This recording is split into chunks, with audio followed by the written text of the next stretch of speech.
Matagal na ako hindi nagluto ng lechon belly. Ayan. Magluluto na naman tayo guys ng lechon belly. Ayan. Papakita ko ulit mamaya pagka naluto na ang lechon belly. Ayan. Tayo guys. Lechon belly na naman.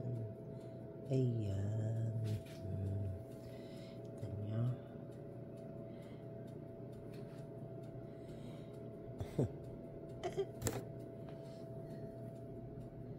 Ayan. Gawa na naman tayo ng lechon belly.